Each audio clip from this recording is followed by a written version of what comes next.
Dirty Labs is a cleaning innovations lab on a mission to create the future of cleaning. They're using breakthroughs in green chemistry to make traditional petrochemical cleaning obsolete. Forget what you know about green laundry detergents. Dirty Labs is different. Dirty Labs is totally elevated laundry day at my house. I love the bioenzyme laundry booster. It does a great job getting the dirt stains out of my garden clothes, which is not something I can say for some of the other green laundry products I've tried. And I really love the fragrance. Me too. I love how it smells. The detergent comes in 3 scents. They also have an unscented version, but my favorite is the signature scent, which is magnolia, bergamot, and cedar. It leaves my laundry smelling so fresh and clean. I feel like I can really trust Dirty Labs detergents because they have complete ingredient transparency and they responsibly source all of their ingredients from nature. It's safe, it smells amazing, and it works. What more can you ask from a laundry detergent? If you've tried other green cleaners and been disappointed with the results, give Dirty Labs a try. Go to dirtylabs.com and use the code GOODDIRT to get 20% off. That's dirtylabs.com, code GOODDIRT.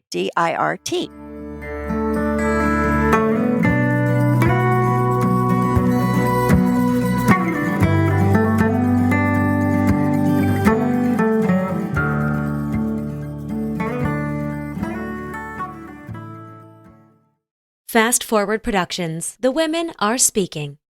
What manifestation is really about is getting aligned to what's actually for us and what would create a more more radiant, more joyful life for us. And sometimes the things that we think would be it have nothing to do what would actually create a more joyful life for us. It's just the things that we think we're supposed to be up to.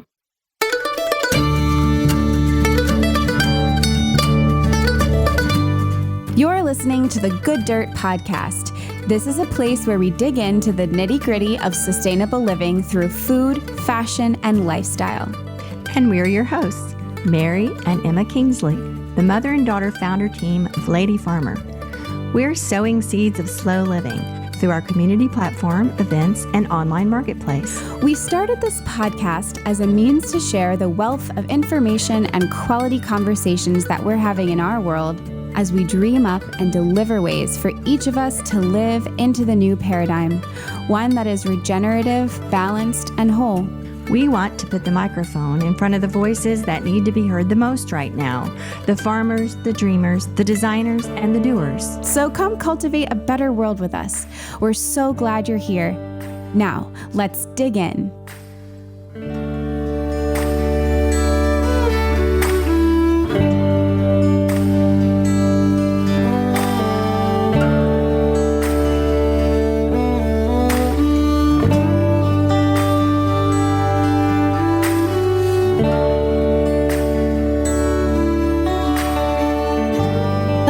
How are you doing?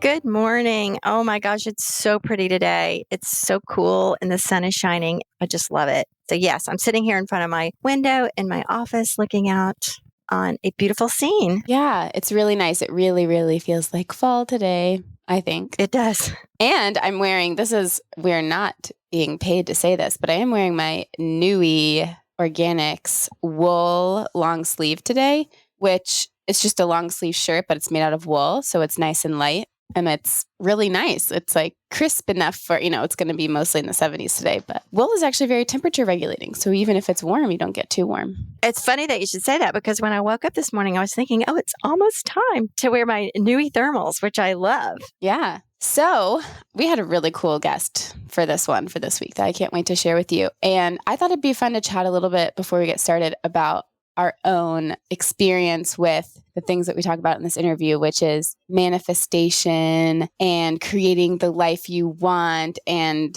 we don't do that too much on this podcast. We stay more in the sustainability, gardening, and regenerative farming lane. But as we say in our intro, for the dreamers and the doers, and I think that a lot of people here in this community can get behind some manifesting and dreaming, because the reason why we're all here is we want to make the world a better place and we want to be happier in our lives and have more sustainable lives. So I just think it's fun to talk about that. And I wonder what your experience is with it, because growing up with you as my mom, I think that I was exposed to a lot of these ideas much earlier than a lot of people, because you were a super woo-woo kind of weird mom.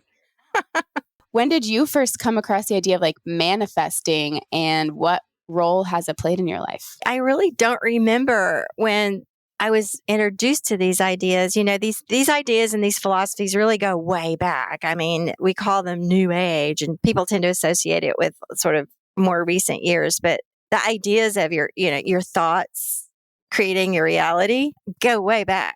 And I'm not going to start quoting books and dates and stuff because I'm afraid I'll get it all wrong. But just know that these ideas have been around for a long time. So there are a lot of different, of course, writers and presenters and influencers and all that have different takes on all of this. And I think probably my own take on it that I've evolved over literally decades, I guess I want to know when you first, if you feel like you first, I think you've even said like Gran was kind of into it at some point. Oh, okay. Now I'm remembering something.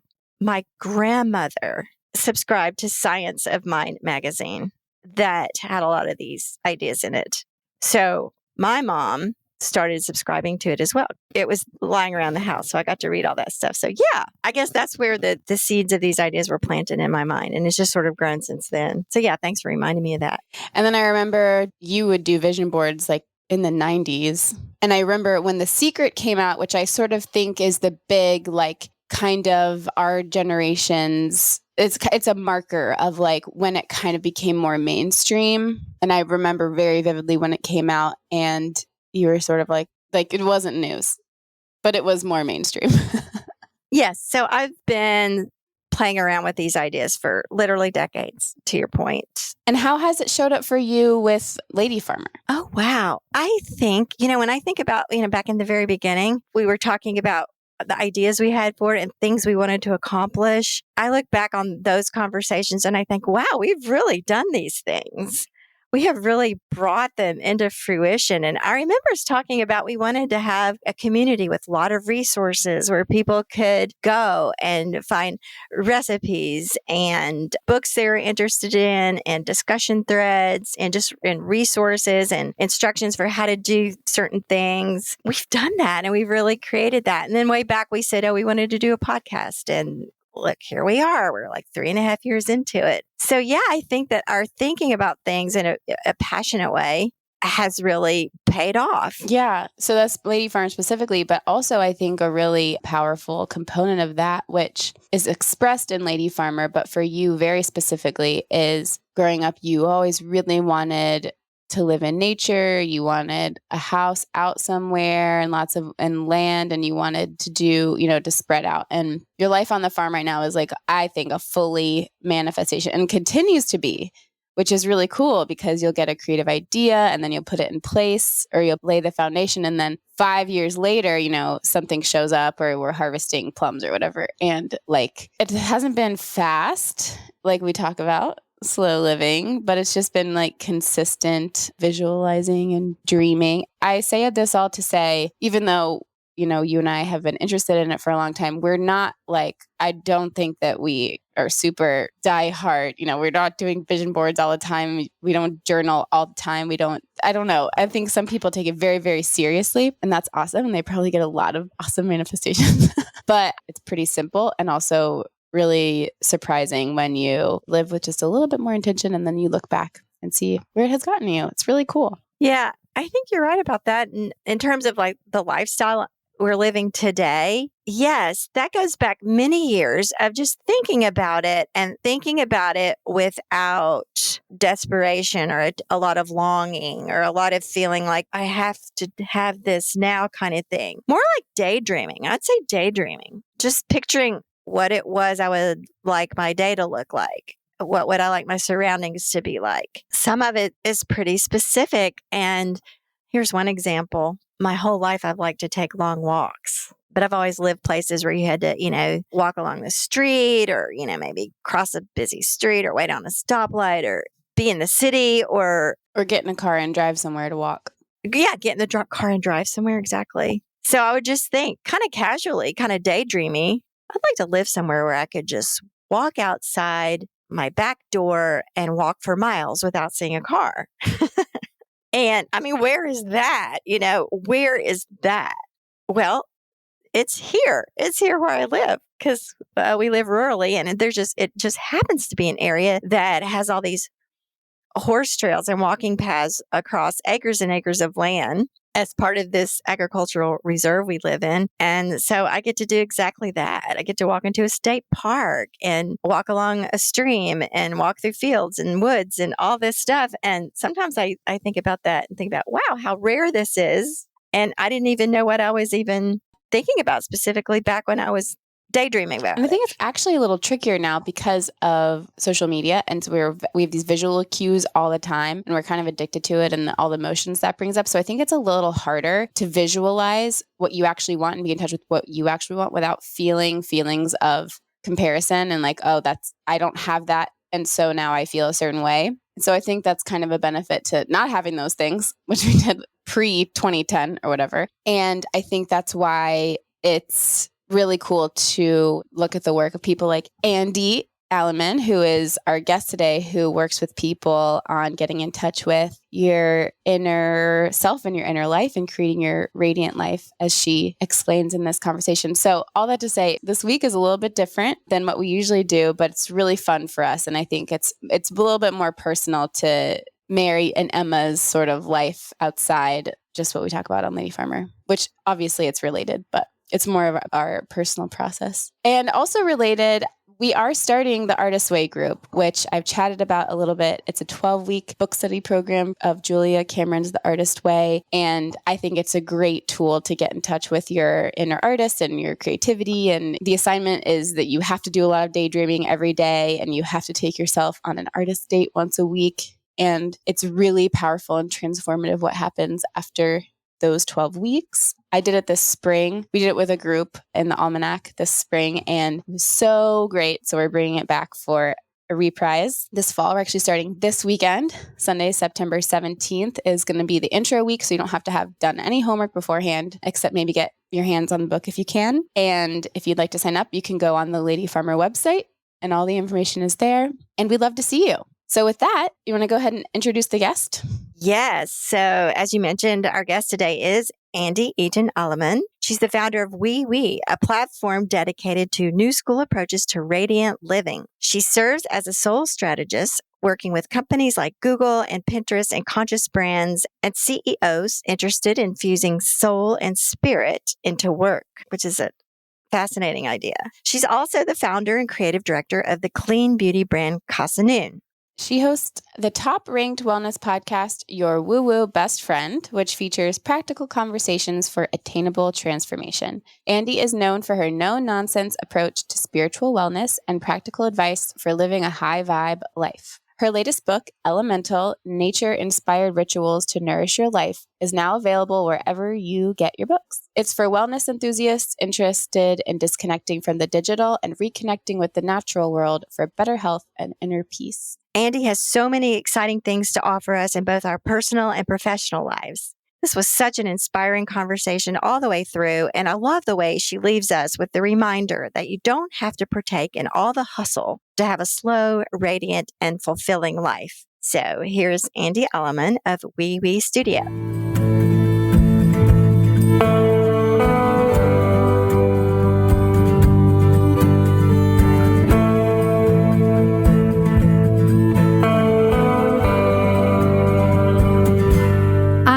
Andi Alleman, and I'm the founder of We Studio, which is an online platform for wellness education through the lens of both personal and professional development. It started as my blog 10 years ago, and I still have the blog component too, and we have writers that focus on wellness and mystical modalities and creativity and nature and travel. So we talk about a lot of things, and it's really through the lens of helping folks to live a more radiant life, truly. And then I also have a couple of books out, and I have a podcast, and I do a lot of consulting in the corporate space as well. My background is I spent over a decade in the beauty industry. I worked for a clean beauty brand before clean beauty was really a thing. It was an Ayurvedic brand. It is an Ayurvedic brand. That hasn't changed about the brand. And I worked in marketing and sales and education and operations. Over the course of 10 years, I was in a lot of different roles within the company. And I learned so much. And I'm actually in process of developing my own beauty brand that should be out later this year. That it's been in process for 2 years. So it's when I say it's going to be out later this year, that is, and my fingers are crossed under the table right now that we get it done. Yeah, but that's my background. I grew up on the East Coast. I live in LA now. I was a really witchy kid. I loved being outside, collecting stones and shells and feathers and spell casting without even really knowing what I was doing. But I'd always come home and like tell my parents about these things I was doing in the woods. And we lived in a neighborhood that it was pretty suburban, but to me, it felt really magical. It felt like we were like deep in the forest because when you're little, even if you have like a small, you've got trees around, you just feel like you're really in nature. And that never really left me how great of a experience that was just to be in nature. So when I was writing my most recent book, I really wanted to draw back from that remembrance of that time being a kid, just living and loving, being a part of the natural world. So that's a little bit about me. I have a cat I'm married to who I think is quite a dream human. And that's my story. That's awesome. And for anyone who might not be familiar already, can you explain just a little bit about Ayurveda and, for instance, like you said, Ayurvedic beauty brand, like what does that even mean? And just sort of the top level, because I think that'll help with the rest of the conversation as well. Yeah, definitely. I love talking about Ayurveda. It was something that I had no familiarity with before I started working in the beauty industry. The brand that I worked for is Ayurveda. And when I started working for the company, it was still owned by the founder of the company only for a year. And then it was sold to Estee Lauder. So in that first year, I learned so much about Ayurveda. Translated from Sanskrit, it means the knowledge of life. It's an ancient Indian system of holistic healing, well-being, and balance. And so the process is truly a spotlight on total body wellness and also preventative approaches to healing using the natural world to harmonize our internal and external realms. So it involves cleansing, detoxifying, and nourishing. All three of those elements are really important in the Ayurvedic lineage. And there's 3 doshas that you may hear people talk about. It's Vata, which is a combination of air and ether. So it considers the elements, the natural elements. Pitta, which is fire and water. And then Kapha, which is a combination of earth and water. And so the intention in Ayurveda is to balance our elements, to really find equilibrium. And in doing that, we then feel our best and also look our best. And so Ayurvedic beauty, the intention is to create that balance in our system so that we just glow more naturally. So it's not about masking or really correcting skin or hair or the body. It's about finding that balance through that cleansing, detoxifying, and nourishing process. And you bring Ayurveda into your current work as well. I mean, your new book has got a lot of Ayurveda principles in it and practices. And so this has been a thread throughout your career here. Yeah, it really has. Learning about it in my early 20s as I took that job in the beauty industry and starting to apply it into my own life, I found that it was really impactful in just feeling my best and being able to live a more minimalistic lifestyle, not have to constantly have things that I was purchasing or filling the beauty cabinet with. And so when I consider how I want to live, the rituals that have been really impactful in my life, I find that the Ayurvedic practices, they're just really beneficial no matter who you are. And so there's a lot of those types of practices in my book. And the book is really intended for folks that are wellness aficionados, but also those that are just like, hey, I just want to feel good. I want a little bit of a disconnection from the phone or from the pace of the digital world or the news cycle or whatever it may be. So in doing that, there's the rituals in the book draw from Ayurveda. They also draw from, God, that's been a big theme in my life too, astrology, and just the general principles of getting outside and communing with nature. I really love how your book takes us through. The way that you organize it is by the elements, and there's like a little quiz at the beginning. And my understanding is that the quiz is just there as a fun like jumping off point. It doesn't mean that you like have to do this or that, or you only, and actually I took it and I was like basically half and half fire and air. So I was stressed. I was like, well, which one do I do? And I was like, well, I'm sure I can just do all of these or pick and choose. But it's really fun because as someone who, I think a lot of people can relate to this too, there's sort of this never ending like search for like the right morning routine that's going to like set you straight, or like the thing that's going to make you either whether it's more productive or more connected to yourself. And I think the reality is that there's lots of things that can do that, and that will shift over time and even throughout the year, and even probably throughout the week. Like for some people, it might not be the exact same thing every day or all the time. So I really love but just the principle of the ritual, even if those rituals change, it's just something it's as old as humanity itself. So it's so true. It's so true. Yeah. And the quiz is really intended exactly how you said it. It's intended to be a jumping off point. What I would love to say is follow your intuition and practice the rituals that feel best for you. And a lot of people then would say, I don't quite know how to do that yet. Can you give me a little bit of guidance as to how to do that? And that's really normal for the world that we're living in. Ancient humans had such an intimate connection to nature, to the cosmos, to the sun and moon cycles, to their inner wisdom, to their intuition, and we've lost some of that. So in putting the quiz in the book, the intention was, okay, let me help you to find some of the first practices that may resonate for you and try those out, and then just play and see what starts to really land with you.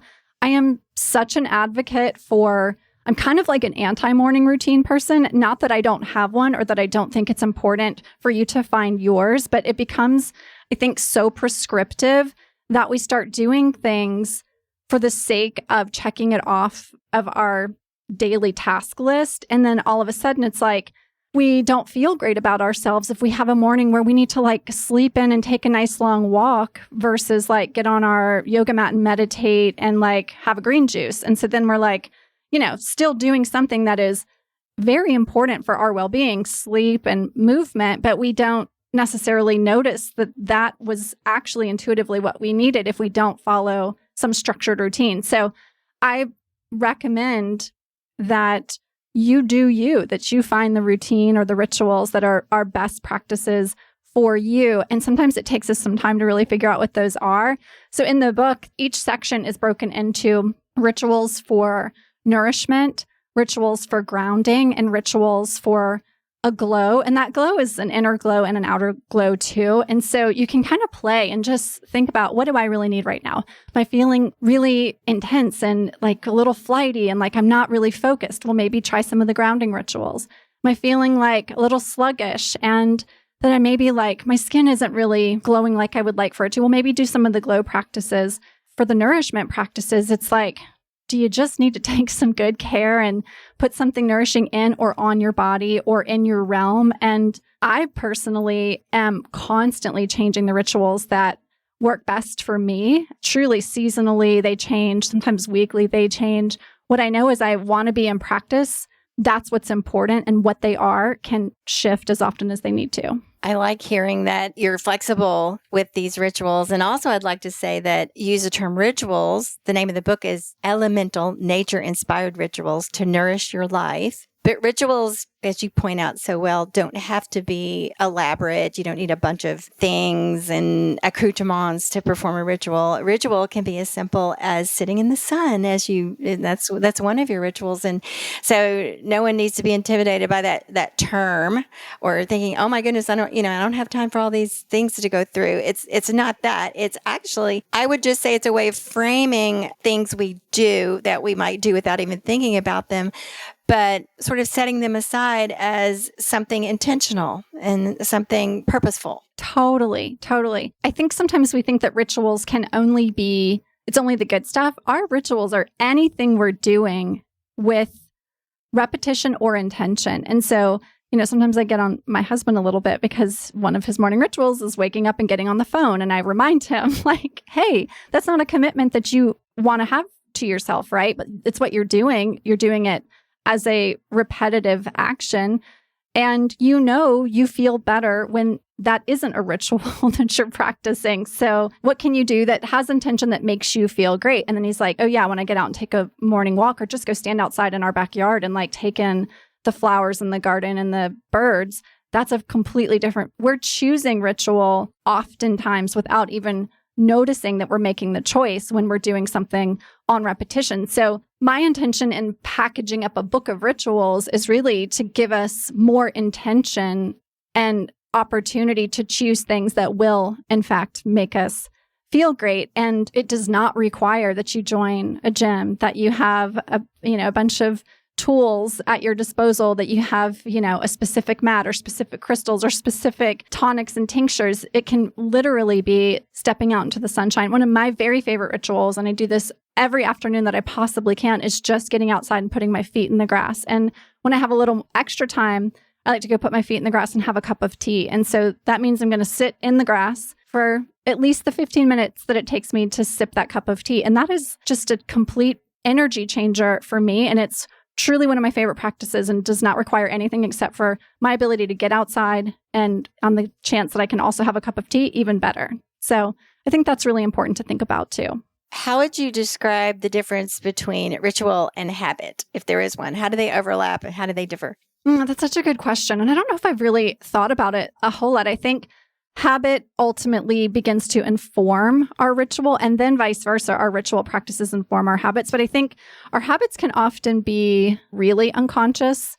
And I think, like in that example of like getting on the phone in the morning, that's a habit. Then over time, when you become really aware that this is the thing I'm doing and it doesn't make me feel good, but yet you continue it, now you've made a conscious decision to create a ritual in your morning that isn't serving you. So what can you do to release that? So I think habit oftentimes starts a bit more unconsciously.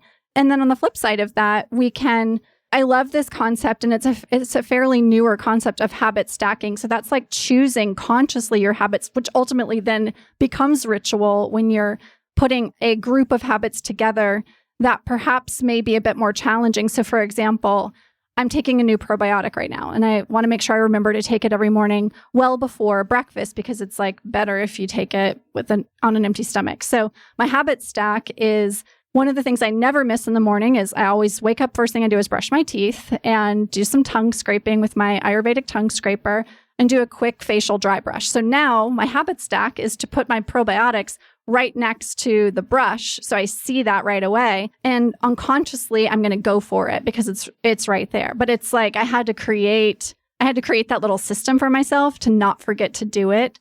Whereas I think the rituals become a bit more intentional and practiced. So those habits can turn into that. But I think at first they're typically a little bit more on that unconscious side of things. Yeah, that makes sense. We like to ask people if they've ever had an aha moment about what they did. And sometimes this leads to some really interesting and great stories. If you do have one, great. If you don't, that's fine. I love a good aha moment. I kind of have them all the time. I am like a constant thinker. I'm very much someone who's like in forever process of like my surroundings and what's going on in my mind and what's going on in my heart. So I also am like a deep believer in the process and the practice of manifestation. So I think sometimes my manifestations and my ahas go together. I have one that I'll share with you that this was definitely an aha and a manifestation all at one time. So this was at the end of 2020. My husband and I were making a decision to move to California.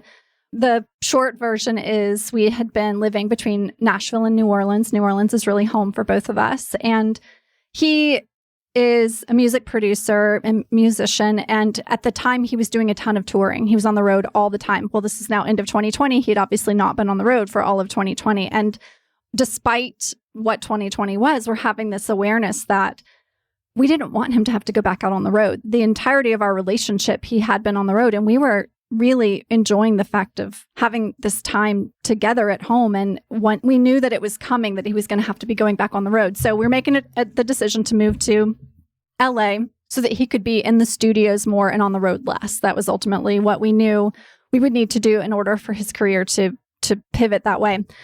We're like really rolling this over in our minds. We've got like pros and cons lists for LA and like whether we should stay in Nashville. If we had a lot of things we were in consideration of. And it was still sketchy enough in the COVID times that we weren't really comfortable getting on a plane and flying to LA and looking for a house. We're like, okay, one of the things that would need to happen for us to say yes to this is we would need to find a house that has room for him to have a music studio, that has space for us to have a garden. And one of the things I had written on my list was it needs to be a space that induces creativity through the natural environment, yet it needs to be in the middle of LA because he needs to be able to get around and work. So like And we did not want to spend $1 bajillion on this place. We knew that it was going to be expensive because California is expensive, but we wanted to make sure that we felt comfortable with the decision we were making. So the both of us really got into a place of like, the right thing will show up for us is if this is really for us. And I was checking Trulia and Zillow and all the platforms like every single day. And I found this place, and it was interesting because it's the house that we live in now, but it was the picture was the backyard, not the front of the house, which I thought was really interesting to start with because it was highlighting the fact that it had a lot of these elements that we were really interested in. It was like highlighting the flowers and the nature first. And so I thought that was really interesting. And yet it was still in the middle of the city. And so we reach out to have a conversation about this house, and there's like something like 300 people interested in the house. And we're like, this is crazy. Like, we're not going to get this house. And we're told right away that there's a showing happening that weekend. This was like on a Thursday. It's like the showing's happening in 2 days. You would need to be here. And we've already selected the 10, 15 folks we're going to show to. And you're too late, basically. I love it when they say too, like, we will be accepting applications starting or offers. We will be accepting offers starting the Monday after the showing. Like, okay. Yeah. You're like, okay. So we're like not even going to get to see the house. And then we get a message a week later on Friday that we're now invited the next day, next Saturday, to come see the house. So we're like, okay, they didn't choose any, and I'm using air quotes, but they didn't choose the 10 or 15 people that came last weekend.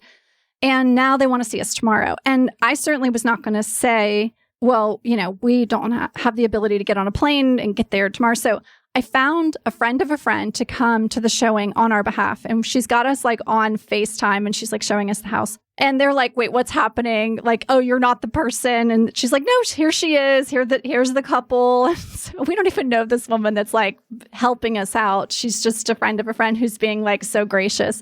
The aha moment happens when at the end of it, they're like, okay, we're showing to like 30 more people. And then I'm in my meditation practice like 3 days later. And I just felt it fully in my body that like this house was going to be ours. I just knew it. And like everything about the stress that I'd had around like, oh, it's impossible. It's not going to be for us. I just was like, had this moment of like getting quiet with myself and like, it's going to happen. And we will move to LA and it will be for us. And I finished that meditation and I opened my email on my phone. I like grabbed my phone and we had an email that the couple that owned the house wanted us to have the house. Oh my gosh. And it was incredible. It was like, we didn't even meet them face to face. They just had this vibe about us and how we would take care of it and what was important to us. And they were creative people too. And the things that they loved about the house were the same things that were really important to us about the house. So I think the aha for me was that moment of just like letting it go and knowing that like if it's for you, it will be.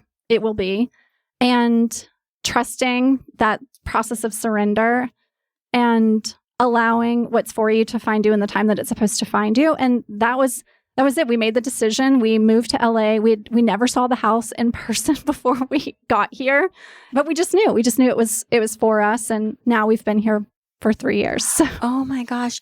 So what was the groundwork you laid like in your mind or in your practice or in your meditation to let that in? I'm just curious. Like, you hear so much about manifestation and it's all about just repeating something in your head over and over or, visualizing, but really don't understand that visualizing there has to be more or what visualizing is. So I'm just curious, and how did you lay the groundwork for that experience to unfold like it did? That's extraordinary. What a great story. Yeah, thanks.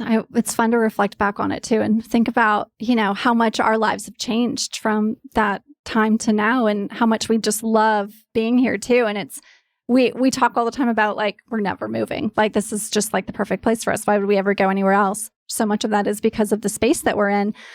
I think the process for me, I'm a pretty good manifestor. I'm pretty good at like finding my way into attracting what I truly believe is aligned for me. And that doesn't mean I get everything I want. That means a lot of times that, I have to be in an understanding that who is my little brain to know exactly what's for me at every single moment. So there's a lot of releasing to the process that I try to practice. So the first thing I always do is think about what is my current belief around this thing, whatever it might be? If I believe it is possible, if I believe it's for me, then perhaps it will be. So I start with just getting aligned to the belief of this could be a thing for me. So in the case of the house, it was like, do I believe that this particular house with the garden and a studio for my husband, that a place that invokes a lot of creativity and still allows us to be really close to all the things we want to be close to, is this for us? Can I believe in this as a thing for me? And I think in that particular example, I got to a place where I was like, yes, this is a thing I can believe to be possible for me.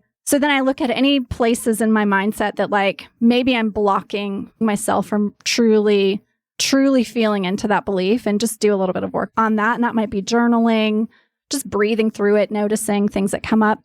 And then I also love creating a manifestation detailed bullet point list. So like one of the funny things about the house was I put on my list that the house that would be for us would have a big tub.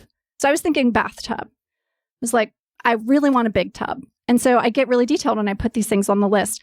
The funny thing that happened is our house has a built-in hot tub.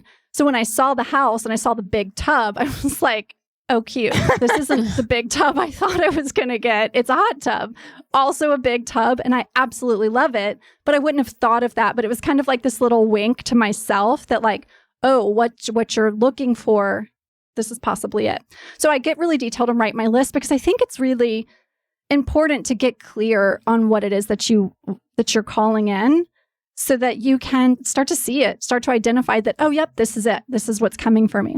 So that's another thing that I think really was helpful to me in that process. It was like, I want flowers, I want a garden, we want a studio, we want a lot of natural light, we want the house to feel really warm and inviting. I also want a big tub. So like those were the things on my list. I practice a lot of detachment from the outcome. And I think that's a big part, is when we start to get into that, like, oh, this has to be it. This is it. This is it. If it's not this, then like everything is not right. When we start kind of like clawing our way towards the thing and we're not able to just kind of be in flow, which is hard to do sometimes, especially when we are really, really wanting a particular thing to be the thing for us. That process of just letting that detachment happen, I had definitely gotten to a place where I was like, I'm letting it go. And if it's for us, it will happen. And as I went into that meditation practice that night, I remember being like, all right, I'm letting it go. I'm releasing it. If it's for me, if it's for us, it will be. And there's nothing else I can do at this point to make it happen. There's nothing I can do to push it forward.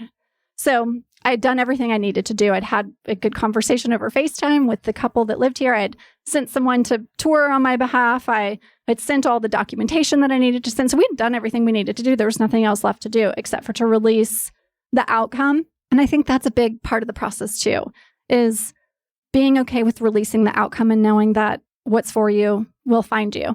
And sometimes it's not going to turn out the way you want it in the timeline that you think it should. But I think when we can recognize that our timeline may be different from what is actually going to be the best for us, then that's really helpful too.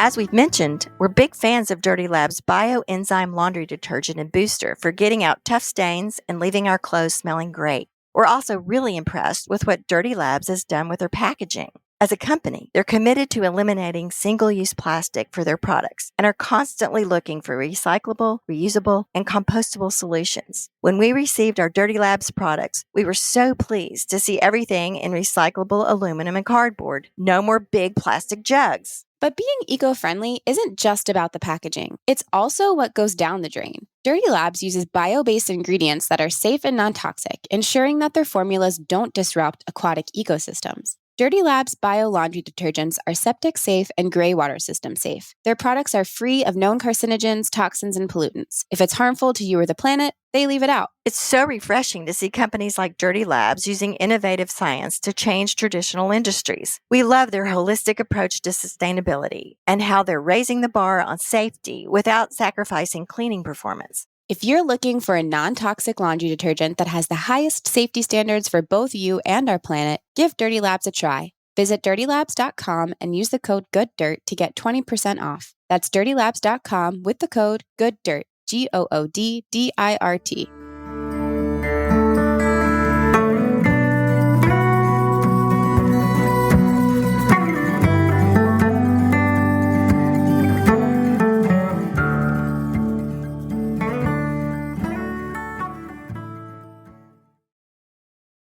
Why do you think that we get so attached to outcome? That's such a specific difference, I think, between what manifestation actually is, to my understanding, and what people think that it is. But I think that's really kind of the crux of it. And why is that so hard for us? Because we're humans, I think, because we're just humans. And we get so attached to what we think is what we should be doing, what we think should be for us, what the next step should be. And a lot of that is just how we've, especially in Western society, it's how we've been conditioned. Like, you're supposed to do this next, this next, this next, and you need to check this box, this box, this box, and you will be rewarded and acknowledged in these ways when you do these particular set of things.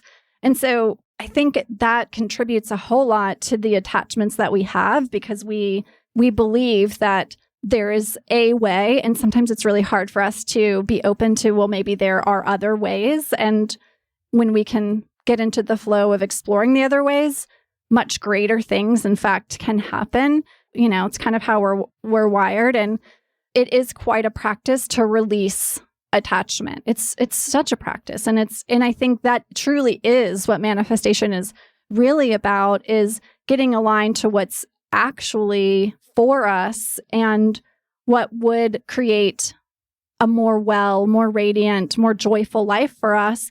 And sometimes the things that we think would be it have nothing to do what would actually create a more joyful life for us. It's just the things that we think we're supposed to be up to. Yeah, I think sometimes we get in our own way, don't even realize it. And an important thing, I think, in my experience, is to remember is these things we think we want, we're after a feeling or a way of being, and we've predetermined what the path to that is. So that's why we want this thing or this circumstance, when really what we really want, the feeling, the way of being, can be accessed another way or a better way. Yeah, so true. And I think back to my 20s and my life in corporate, and if you had asked me what I wanted to manifest then, it's so different from what I want to call into my life now. And at that time, it was, I was climbing the corporate ladder. I wanted to be rewarded financially. And, there is a point in our development as we're becoming adults that we do need to figure out, how are we going to make money? We live in a capitalistic society. So we have to figure those things out. But the things were like bags, shoes, parties. That's the stuff I cared about in my 20s.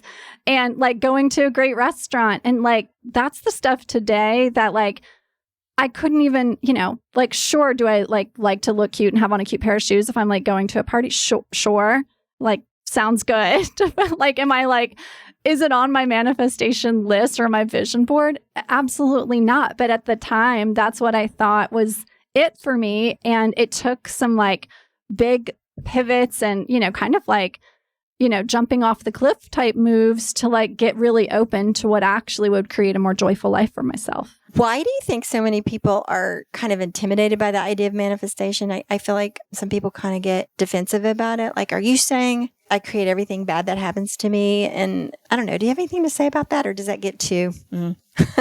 Yeah, no, I think there's a lot to think about around that. And there's a couple things that come up for me when we talk about that particular part. Am I creating everything bad that may happen for me? And one of those things that I think is important to call out is, we do live in a society where there's a lot of oppression, that there is historically folks have been held down and have not been able to create a joyful future, not on their own accord and any stretch of the imagination. And I think that's an important thing to call out. I get a little, I don't love the type of manifestation talk that's whatever you want can be yours if you just put your mind and soul to it at the highest level. Because I don't think that is actually true, because I think that we do live in a society in which people are not given that opportunity often. And I also think that we have a lot of opportunity to shift the way that we're living, and that we can create a better future for ourselves by doing some work on our mindset and doing some work in our habits, our rituals, and the way we take action around things. And it doesn't mean it's going to play out equally for everybody, because that's just not the world that we live in. So do I think that like if someone's got a lot of bad stuff going on, that it's all their fault? Definitely not. And I also think sometimes we do bring some stuff on ourselves, and we are kind of manifesting all the time. And if we are noticing that like, I'm not quite getting the jobs that I want, I can't quite find the apartment that I want, the relationships that I'm getting into, they're toxic, they're not good for me. Those are the types of things that I think we can make good impact on with a shift in our thinking, our practices, the actions we're taking. Yeah. I think this is a good opportunity to add in another layer. So we've talked about Ayurveda and manifestation, and I know that you do a bit of work around human design. That's something that I really love and I'm super interested in. And I don't know if we've talked about it really on this podcast at all. So if you could also give us a top level sort of intro to human design and what that is and how that plays into your work. Yeah, human design is so cool. It's so in depth. There's so much we could talk about when it comes to human design. It's like a combination of astrology and Kabbalah and the I Ching and genetic coding. It's the idea that ultimately your soul has a plan, and your soul has the opportunity to live a really spectacular life, and that we each have very specific coding around our talents and our gifts. And we also have specific coding around our energetics. And so there's a lot of things you can look at on a human design chart. There's a couple of types: manifestors, manifesting generators, projectors, and reflectors. And sometimes when you hear that, you think, oh, well, then only this one type of person can actually manifest. And that is because there's a type called manifestors, but that's not in fact true. They just happen to be really good manifestors, that group of people. So the 5 types that's where you start. And then you can break down, and it's kind of like astrology in that way, where it's like, okay, you're a Leo or an Aries or a Gemini, but that's like certainly not the end of it. There's so much more to it. So you look at the type, and then you look at strategy and authority. And the strategy and authority is all about helping you to make decisions. None of it's prescriptive. None of it's like, if you are a projector with emotional authority, then you have to do these particular things in order to live your best life. It's not prescriptive that way.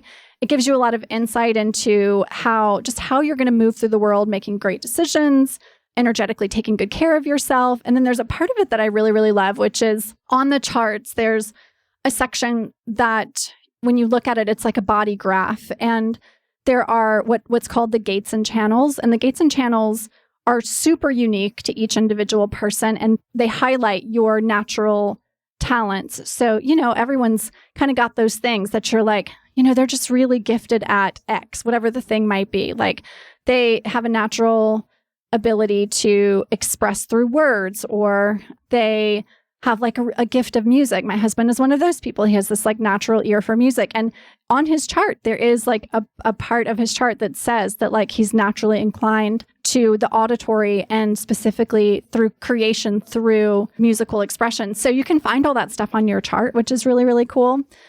And the way that I love to use the charts is to really do a lot of good affirming work. So you start to see like, okay, energetically, I maybe not am built to work a 9 to 5. Maybe I need to do a couple of hours in the morning, and then I need to go disconnect or disconnect from work, reconnect with nature, get recharged, and then go back to it and do a couple more hours of work, or practice something creative or something that I find a whole lot of passion in order to be my most effective self and not feel burnt out at the end of the day. So I think that's a really great way to use human design, is to notice your energetic makeup, how you best flow through the day, what your talents and gifts are, how you can best make decisions. And that's a good place to start with human design, I think. Yeah. So just so we can sort of conceptualize it, like, for example, can you give us your human design and like how that manifests? Yeah, for sure.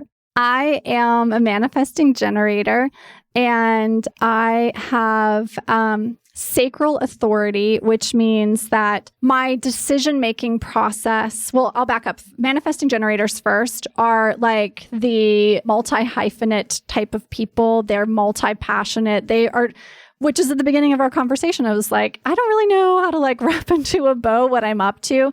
That's typically how manifesting generators are.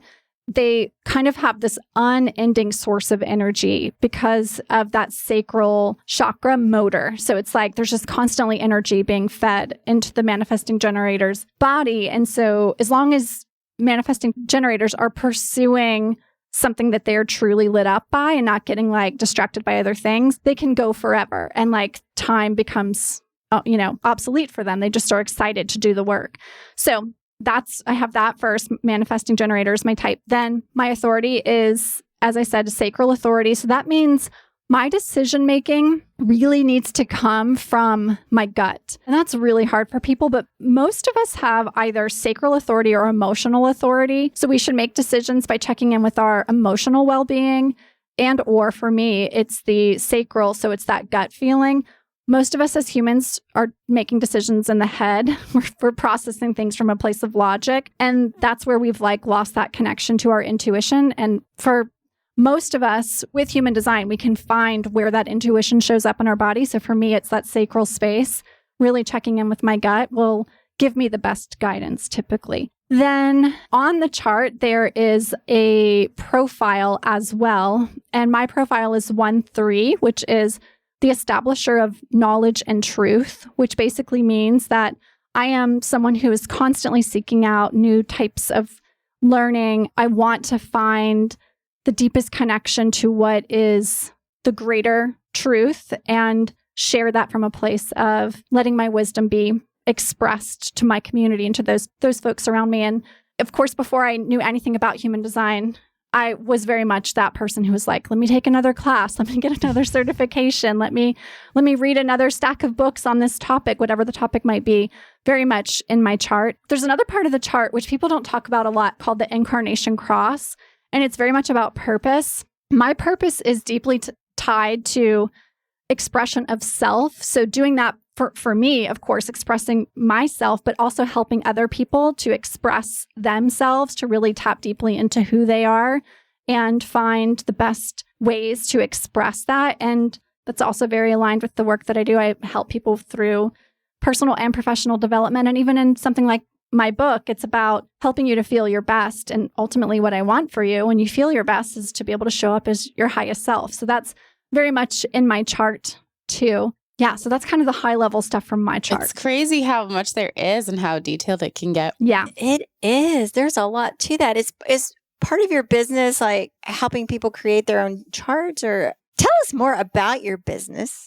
Yeah, for sure. So when I'm doing consulting work or doing any sort of, when I'm doing a retreat, for example, or when I'm doing coaching or coursework, I incorporate human design as a big part of it. And what I will typically do is I work with a lot of women who are business owners or they're artists creating a plan to make money through their artistic expression. So it's a lot of folks like that.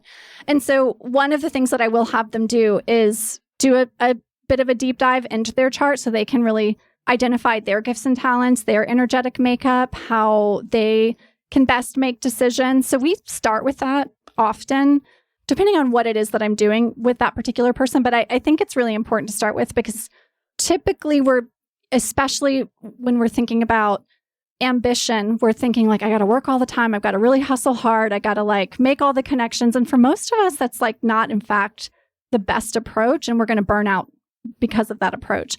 So I love using human design in that way in my business. So in Wee Studio, we have online courses that people can just download and they will get a touch of human design in those courses. And then I do a lot of deeper work with my one-on-one consulting clients. So in that case, it's typically CEOs that are really interested in approaching work from a different angle, from that angle that is not about hustling to the top and really considering soul and spirit and creativity as a part of their business model. So that's a lot of what we're doing in Wee Wee Studio and how we're using human design as a part of it. Cool. On your website, you say you are a conscious CEO with a thriving soul-led business. And I thought that was a beautiful statement. I want to hear you say more about that. What does it mean to be a conscious CEO with a thriving soul-led business? Yeah, thanks for noticing that. Yeah, I think when we think about conscious business, it's back to that conversation we were having earlier about living in a capitalistic society. I think there's tends to kind of be these like silos where it's like either like you're pro business or it's like business is bad and like capitalistic societies are bad. And I don't subscribe really to either of those schools of thought where it's like hustle to the top and like take no prisoners and do whatever it takes to like be at the pinnacle. I don't subscribe to that. And I don't subscribe to the like inherently all business is bad or all people working to make money and find success and ambition are bad. I think where I like to make an impact in my own business and with my own team and with the companies that I work with is to really consider what is the impact that we're making for the people here that are a part of this business? What is the impact we're making with the products that we make or the services that we're creating? Are we being mindful of how we do that? So whether that's from a place of sustainability and eco-consciousness, and also how we treat people and how we ultimately what the working environment is all about. I think that's really important to consider when we're thinking about conscious business. Thinking about legacy and what you're leaving behind in a business, I think is really important too. And I love starting, I actually was just leading a corporate retreat a couple weeks ago. I love starting with, when we're talking about conscious business, with thinking about what are your values, your personal values, and do those align to your business values? What is your vision? Ultimately, what is your why? That's the vision. What's your mission? That becomes the what. Like, this is what we're going to do in this company that aligns back to those values that we expressed first. And then what's the legacy we're leaving behind? And is it something that we can be proud of? And if we're considering all of those things, values, vision, mission, and legacy, we're typically going to show up in the realm of business, making decisions that we can feel proud of at the end of the day, that we've made good things happen for people, for planet, for each other, in the environment in terms of, the conversations we're having inside the business. And that's all really important to me. And then when we talk about doing that from a soul place, I think that's the following the threads of what just takes you to the path of your highest purpose. And sometimes that's really hard in business because we're looking at like, what's the trend? What is happening here? What's selling the best? When we really show up from a place of soul inspiration, we're gonna meet the people we need to meet along the way in terms of customers and, employees or team members. They're gonna have that connection to us in a really aligned way. So I think those are the things that are really important to me when it comes to conscious business and living and leading a business from a soul perspective. Wouldn't it be great if everyone did that? Oh my gosh, it so would. It so would. And people ask me sometimes, like, how can you work with corporate entities? Like, doesn't that feel bad? Like helping companies that are like pocketing lots of money? Like, doesn't that feel dirty? And my feeling is I want to help them to think more this way. So if I can go into a room, a boardroom with executives and do some work to get them to shift their thinking to be a little bit more this way, they're going to exist anyways. Like, they're going to be doing their thing anyway. So if I can get into the room and help to shift the thinking or help their senior managers or their decision makers shift their thinking, I've done something good. I've made an impact in some way. This is so fun because these are all things that I love to think about and talk about from, because we have the business and I love human design and I'm a creative person. I have other pursuits and interests. I'm always thinking about these things, but we rarely bring them on the podcast. So I'm really excited about, this is a fun kind of peek into my own personal interests. Speaking of, I was able to pull up my own human design. I'm a projector. I've known that. And I have G center authority. I don't know what that means. Yep. Okay. So I love projectors. Projectors are really special, Emma. My husband's a projector. My best friend's a projector. So the cool thing that projectors can do is they are able to really see deeply into the soul of others. So that idea, the name projector, it's like you can look and then project what's truly going on with someone into the experience. And sometimes for other people, that can be a little intimidating. So there's this, you'll notice on your chart, it says you're supposed to wait for the invitation for things. And really what that means is before you go deeply into someone's soul and notice things that they perhaps don't even notice about themselves, allow yourself to be invited into that conversation with them. So it's not that you need to be invited to do the things that you want to do in life. It's more about how you engage with other people. Projectors are typically really artistic and creative, and they're reflecting a lot of what's going on in the world and then bringing that into how they create, how they show up. Projectors are also not meant to work 9 to 5 scenarios at all. They need a lot of time to recharge. You don't have a natural energy center, so your energy is derived from your surroundings. So that could be in a lot of ways. So that could be through nature, that could be through music, that could be through art, anything that lights you up. That's how you're going to get recharged. So like my husband as a projector, when he's working, if he's noticing that energy depletion, he needs to definitely like go get outside, take a walk in nature, get some restoration that way. Or another really good thing for him is going and seeing art, like going to a museum or a gallery and getting re-inspired that way. And then he can get back to work. But if he's like, I need to go get into the studio at 8 a.m. and I need to work until the project is complete, his creative spark is not going to light up that way. So that's very much a projector thing that you need to like look at what lights your creative spark. And then the G-centered authority, that's a pretty unique one. That's really about tapping deeply into self and what you believe to be in alignment with self and noticing how does this resonate with my perception of who I am. That's a part of how you make the best decisions. Okay. I'll have to do some meditating on that one. How do I find out what I am? There's this birth chart, right? Kind of like you said, like astrology. It's all like when you were born. Yeah. Yeah, it's based on your birth chart, just like astrology. And then it pulls in all these other things. And you'll see on your chart, as you're looking at it, Emma, there's like these numbers down either side of the chart. There's so many things on the chart. It's wild how much is on the chart. So like the numbers on the left side are where the planets were aligned to your specific talent lines. So all those numbers represent a specific talent point, and then the planetary alignment to that talent point. And on the left side, it's called the unconscious side. And it's said that those were the talent points that your soul brought into your baby body in the womb about 88 days before you were born. So it's basically like, these are my soul gifts.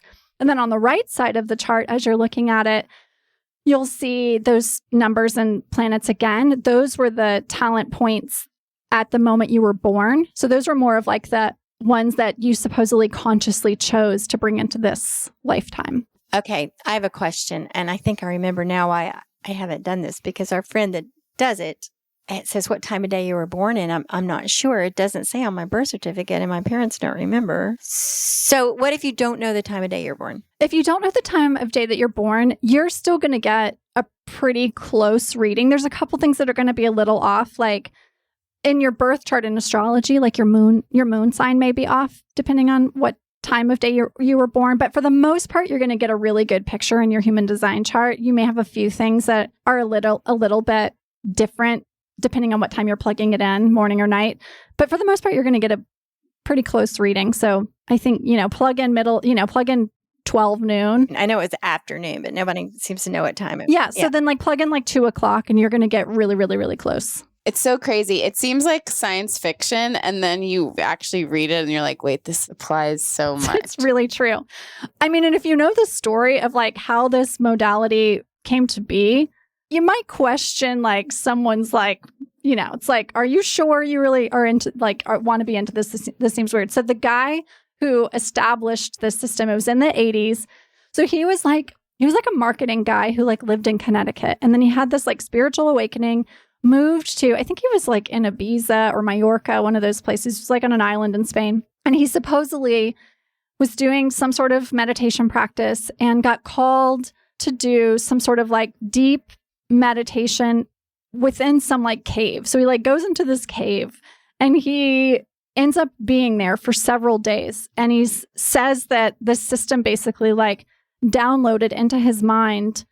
And he's not claiming originality when it comes to like the birth chart part or the Kabbalah part or the I Ching. It was more of like synthesizing several systems and putting them all into one system. And that was like the information he received in that meditation for several days was how to synthesize multiple systems that are ancient systems. So this happened in the 80s, but it wasn't like I'm recreating the wheel. It was more of like, I'm pulling all of these ancient modalities into one picture. And none of the words, like the words that are used throughout human design, they're all wild. It's like, what? Like, what does this mean? It's not like written in a way that's like real easy to understand. So I think I studied it for 4 years before, and I did a reader's training with the International School of Human Design, which there's like one accredited, and I'm using air quotes, accredited by like his family. I did that training before I ever brought it into my work and my business because I was like, I don't know, this is a little freaky, but it's so accurate. So I'm curious how all of these kind of, I guess it's crazy we've gotten this far without even saying these words, but like woo-woo kind of stuff like manifestation and human design. And I don't think Ayurveda is woo. I think it's like truly medical almost. But how do all those things tie into slow living and sustainability for you? Yeah, I mean, for me, it's funny to use that word woo-woo. And obviously my podcast is called Your Woo-Woo Best Friend. So I use that word on the regular. But I think it's really about like, and this is what I wanted to do in my podcast. It's tapping into the things that really work for you and help you to slow down and live your truth, live your best, healthy, well life in which you're really taking care of yourself, the people around you, the planet. I think for me, I find that these types of practices like human design or like yoga and meditation or breath work or whatever it may be, for some folks does feel quite woo, but I think that is the way to really tap more deeply into that slow living process to show up as a more sustainable human being. So that's what I've enjoyed diving more deeply into these woo practices to get into that place of being able to really have a slower, more intentional lifestyle. Yeah. And I think when you know yourself more and you know your own truth, I think it's much easier to be a little more immune to the marketing and the outside world, what their capitalism, all of those things. All those things. Yeah. Which is how we're going to continue to exist on the planet if we want to as a species. We're going to have to stop buying things. Yeah, it's so true. Yeah, to like now for me, from a place of like, what does success mean? Mm-hmm. It's about, am I having an opportunity? Have I created a experience for myself where I can live slowly, where I don't feel the need to be in the hustle and the grind, where I can live more minimalistically, where I can take less, give back more? That's really what success is to me now. And it took me many years to get there. And these woo practices we've been talking about helped me a ton in getting there. I think it also gives us an opportunity to visit other places in the brain that aren't so linear and logical and checking the boxes and living in the world, a way of life that's driven by visible evidence, if that makes any sense. And we just sort of practice going to those other places in our mind and playing around with these ideas and thoughts. And that's what helps us get, I think, more into the subconscious. And that's where we're going to discover things and where things happen. And this linear, logical, what we call reality-driven life, we're kind of getting into trouble with just that. If that makes any sense? Yeah. There are limitations to creating an entire civilization along those lines. And we have evidence of many other civilizations and societies that were more inclusive of ritual and so practices that helped us get into our subconscious and these kinds of things that lasted a long time. it's fun and interesting to open your mind and your heart to these things, regardless of whether you think it's science fiction or it's made up or woo or whatever. It's fun and it can be valuable. Yeah, if you can take something from it that helps you to feel a little bit better and just show up in a little bit of a better way for yourself. Yeah, you don't just, depart from your normal life and go this way or that way. You can borrow from these things and use what's valuable to you. So, Andi, what does the good dirt mean to you?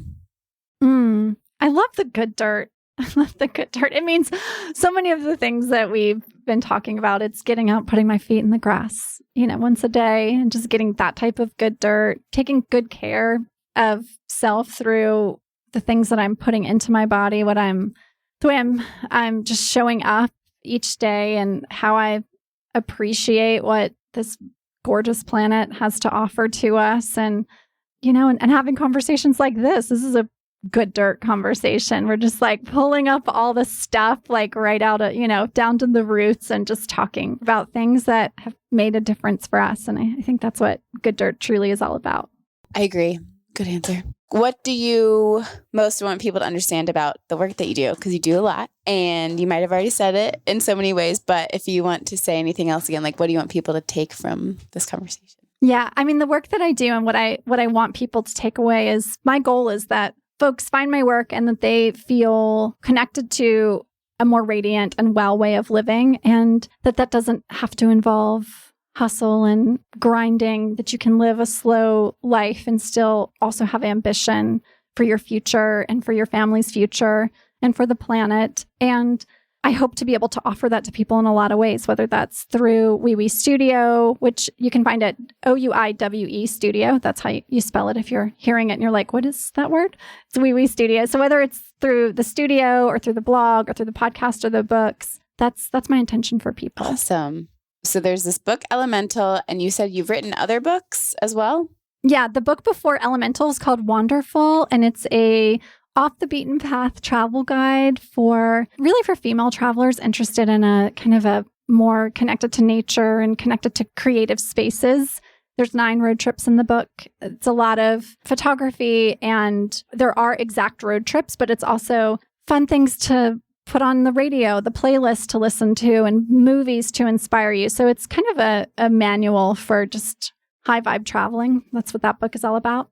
It's fun. It's really fun. Actually, I know you guys can see me. It's the book right over my shoulder right here. That's wonderful. So that was the one that came before Elemental. And then I wrote a book about 10 years ago about the history of fashion in New Orleans when I was living there and really involved in that community. So that book is called New Orleans Style. Mm-hmm. And you mentioned your beauty line coming out. Is there anything you can tell us about that? Sure. It's very Ayurvedic inspired. The line is called Casa Noon.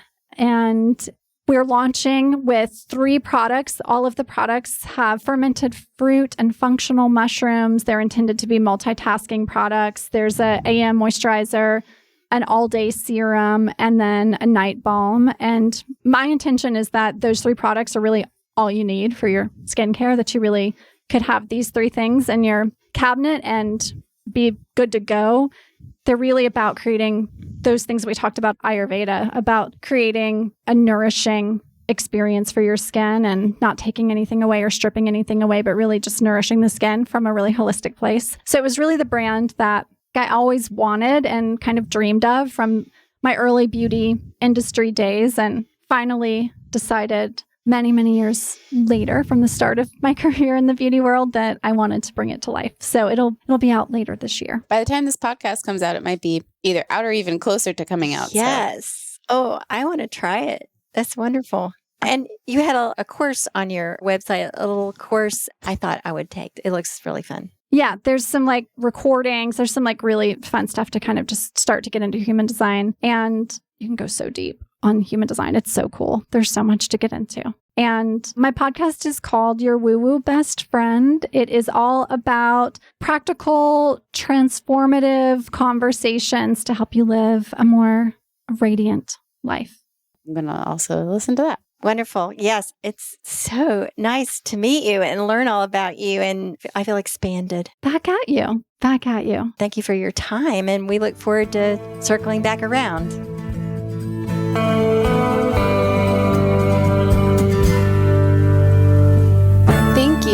tuning in, calling in, and spreading the good dirt. We love hearing from you.